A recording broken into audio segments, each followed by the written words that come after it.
Olá, bem-vindos ao devocional da Organização Mulher Cristã em Missão, da Primeira Igreja Batista de Manaus, Amazonas, 120 anos fazendo discípulos de Cristo. Oremos.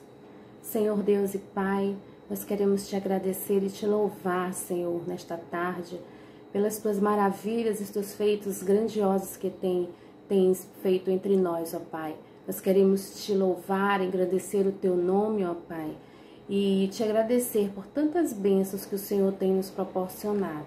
Apesar dos dias difíceis, tempos difíceis, mas o Senhor tem nos suprido de todas as nossas necessidades. Nesse momento, queremos colocar nas tuas mãos, ó Deus, no teu trono de glória, ó Pai, que tu visites, ó Deus, o lar das famílias necessitadas, que estão sem emprego, das famílias que estão passando por alguma necessidade, das famílias enlutadas, aquelas que perderam seus entes queridos, que o Senhor esteja consolando e confortando nesse momento. Senhor, visita os lares, nos ajuda, Senhor, a sermos melhor, a te servir mais, a trabalhar mais na tua obra, Senhor. Abençoa, Deus, a nossa igreja. Abençoa essas mulheres valorosas, ó Pai, de nossa igreja. Supre as suas necessidades, os seus anseios, Senhor. Dá a cura, Senhor, a quem precisa. Abençoa nossa liderança, Pai.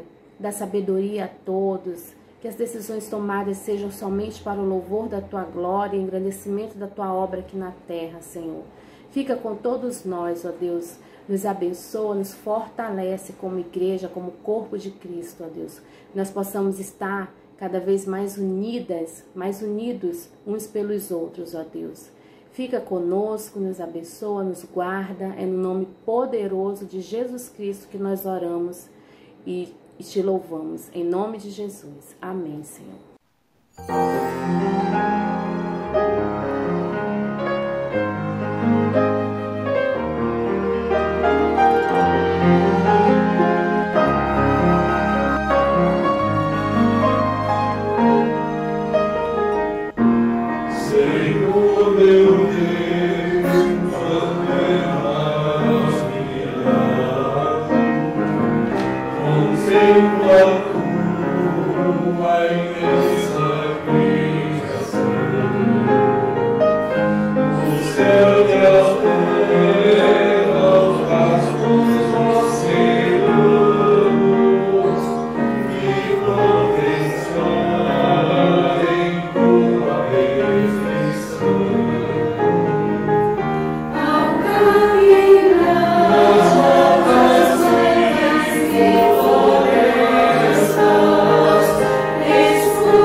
Olá, é uma alegria muito grande poder estar mais uma vez compartilhando com vocês um pouco da palavra de Deus, para que nós possamos aprender juntos os ensinamentos que Deus nos deixou por meio da sua palavra.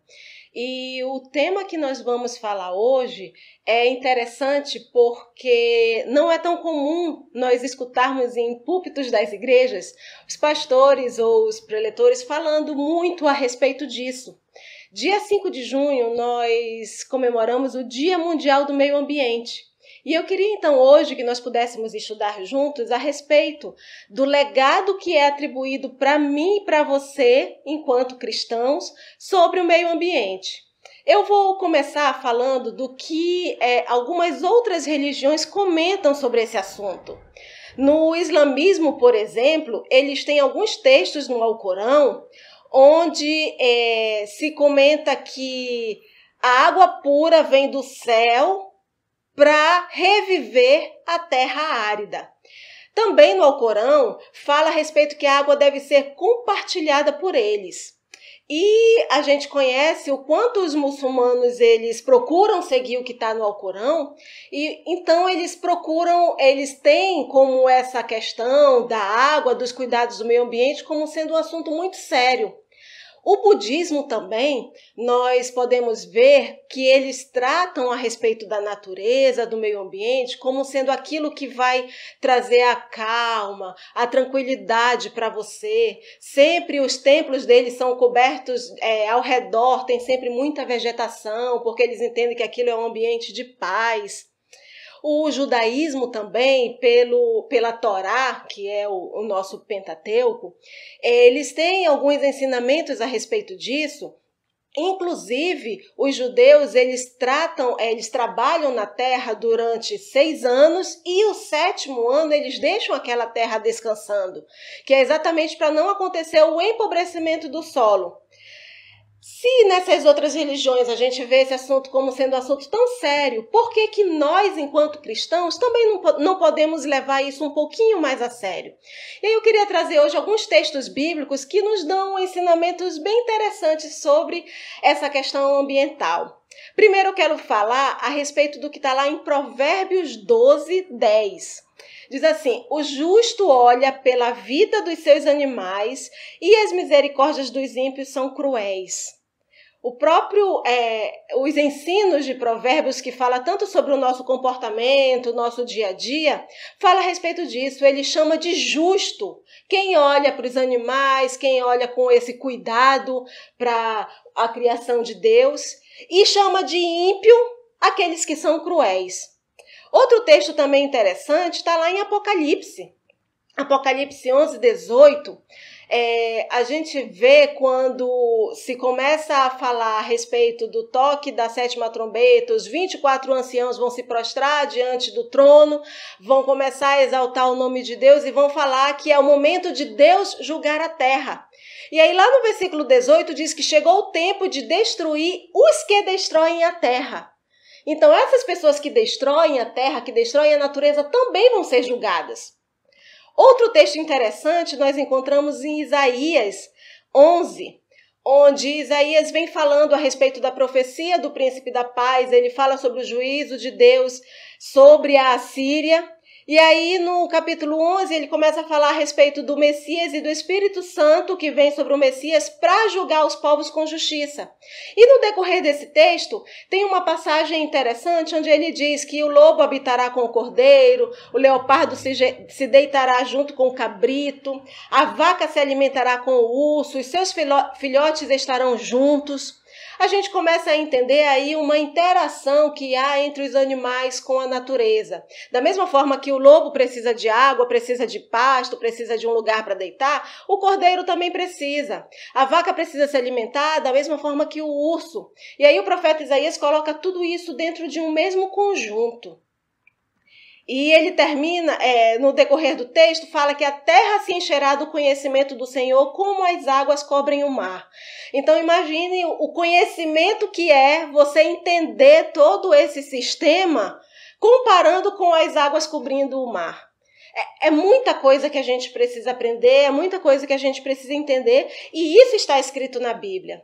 Lá em Deuteronômio 22:6, a gente também tem um outro ensinamento. Nós lembramos que Deuteronômio foi escrito para que o povo lembrasse da lei e passasse para as futuras gerações essa lei, para que isso perpetuasse. Então, lá em Deuteronômio 22, é dito assim, que se no caminho você encontrar algum ninho de ave, alguma árvore no chão com passarinhos ou ovos, que você não deve destruir aquilo. Então é um outro ensinamento. Lá fala para você não destruir essa espécie que está começando a se reproduzir. O estudo de hoje eu vou focar um pouco a respeito da criação. E eu quero falar então de Gênesis de 1 a 3. Eu quero enfatizar uma frase muito interessante que eu li do pastor Augusto Nicodemos, onde ele escreveu sobre a responsabilidade do cristão e do meio ambiente, e ele diz o seguinte: aquilo que acreditamos acerca de nós mesmos, de Deus e do mundo onde vivemos, determinará as nossas decisões quanto ao nosso planeta. Veja quão sério é isso. O quanto que você conhece de Deus, de você mesmo, do mundo, é o que vai nos orientar, é o que vai determinar as nossas decisões e as nossas ações em relação ao planeta que nós vivemos. E em Gênesis de 1 a 3, eu vou tirar 6 lições para que nós possamos aprender um pouquinho mais sobre esse assunto. Primeiro, em Gênesis 1, nós sabemos que no princípio criou Deus os céus e a terra. E aí, para mim, tem uma lição preciosa. A criação de Deus. Nós sabemos que Deus começou criando tudo do nada, e aí ele foi formando, então, toda essa beleza que nós temos hoje. Tudo foi criado por Deus, inclusive nós. Fez parte desse mesmo conjunto de 6 dias de trabalho. Nós estamos inseridos nessa criação. E é exatamente o segundo tópico que eu quero destacar. A criação do ser humano. Deus começou criando noite e dia, depois fez a separação da terra da água, foi criando a vegetação sobre a terra, depois vieram os luminares. E quando chegou no 6º dia, Deus começa a criar os animais. E ele vai criando várias espécies de animais e chega então no homem. Essa criação, ela foi de uma forma perfeita. E nós, mais uma vez eu enfatizo, nós fazemos parte de toda essa criação. Desde quando ele começou a criar as primeiras coisas até o 6º dia, onde ele nos criou. Uma terceira lição que eu tiro desse texto é que, ao final, depois de ele criar o homem, ele cita uma frase muito interessante. Viu Deus que tudo quanto ele fez era muito bom. Mais uma vez a gente pensar o quanto foi inteligente, supremo, excelso, sublime a criação de Deus. E uma outra lição que eu extraio desse texto é a respeito de como funciona toda essa criação. E aí eu quero deixar para vocês, enfatizar vocês a estudar um pouquinho mais a respeito de ecossistema, a respeito de ecologia, que quanto mais a gente estuda, mais a gente percebe essa perfeição. Eu quero comentar um pouquinho a respeito de uma experiência de um professor que trabalha comigo. Ele foi fazer uma pesquisa em um dos nossos municípios do interior aqui do estado do Amazonas, e lá então, para ir até ver a espécie, a planta que ele queria pesquisar, ele precisou de um senhor que conhecia a área, que nós comumente no interior chamamos de mateiro.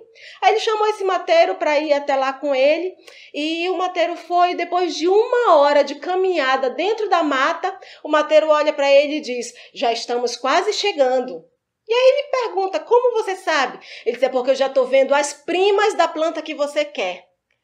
Olha que comentário inteligente.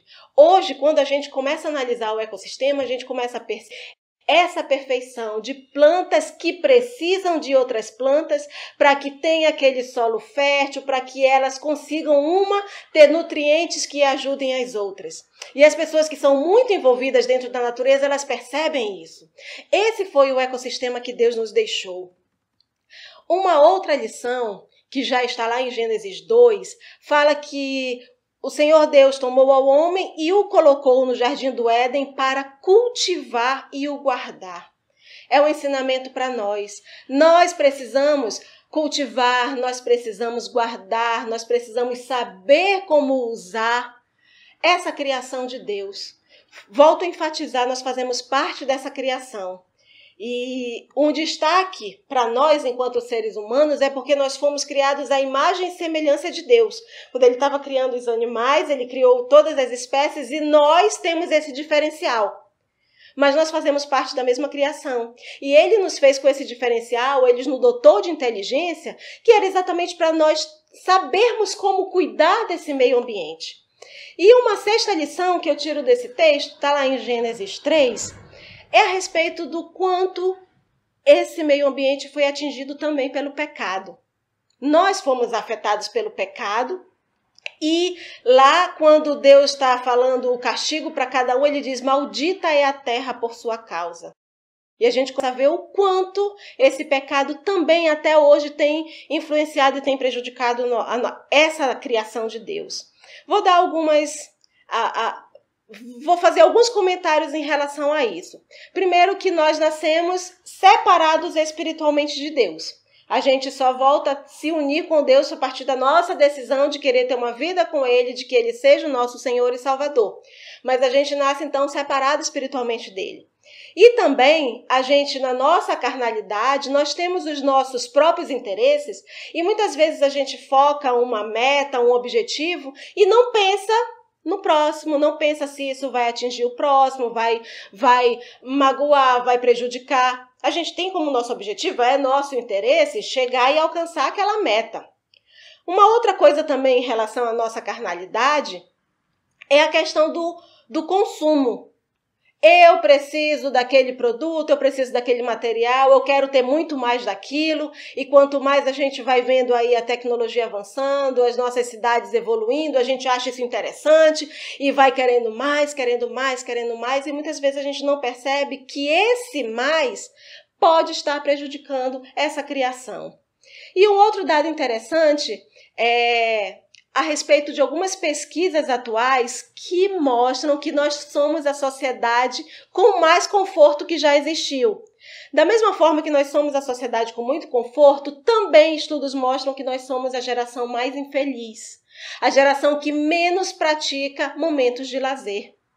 E aí, pouco a gente vê, realmente, nós tiramos do nosso dia a dia, da nossa correria, tempo para apreciar a natureza, tempo para olhar mais para esse meio ambiente, para conhecer um pouco mais sobre esse ecossistema. Isso tudo faz parte da nossa natureza pecaminosa, é sempre o nosso interesse, é sempre a nossa correria, o nosso dia a dia, e pouco a gente para apreciar aquilo que Deus nos deixou. E eu queria, então, já finalizando, colocar algumas implicações em relação a isso. Primeiro, que nós devemos reconhecer essa criação que foi dada por Deus, nós devemos reconhecer o quão bom foi tudo isso que Ele fez. Segunda implicação é que nós devemos manter esse lugar belo. Nós devemos fazer de tudo para que toda essa complexidade continue funcionando, todo esse ciclo continue funcionando. Uma outra implicação é que nós precisamos ser criativos.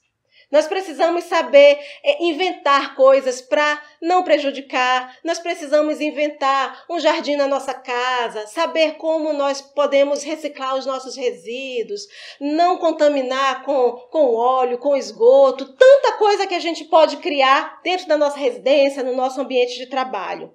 E por último, uma outra implicação é nós pensarmos nas gerações futuras.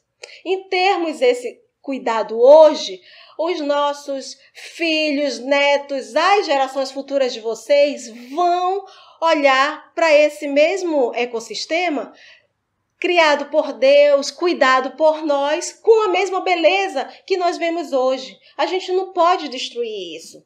E já concluindo, eu quero deixar alguns desafios para nós. Primeiro, não fechar os olhos para essas crises ambientais que a gente tem vivido. Segundo, lembrar que cuidar da terra é uma responsabilidade minha e sua que foi dada por Deus. Terceiro, nós cristãos precisamos lembrar que isso também é uma doutrina. A criação de Deus faz parte da doutrina bíblica. Em quarto, quero enfatizar vocês a estudarem ciência, tecnologia, entenderem como é que essa criação funciona dentro do ecossistema para fazer vocês se apaixonarem mais por esse cuidado, por esse zelo que nós precisamos ter. E, por último, quero lembrar e quero desafiar vocês que nós precisamos fazer uma parceria com Deus. Não vou falar de voto, de juramento, porque a Bíblia também tem algumas lições sobre isso, mas sim pensar numa parceria. Vamos ser parceiros de Deus nesse cuidado. E aí nós temos uma outra lição muito importante. Quando nós fazemos isso, isso pode servir como testemunho. Das pessoas olharem e dizer, nossa, por que você está cuidando tão bem desse jardim?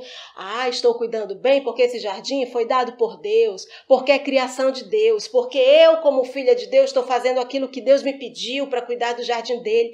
E que a gente use isso como testemunho de que nós somos filhos de Deus.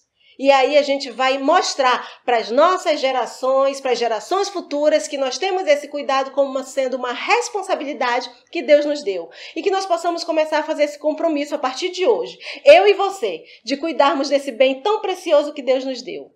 Amém.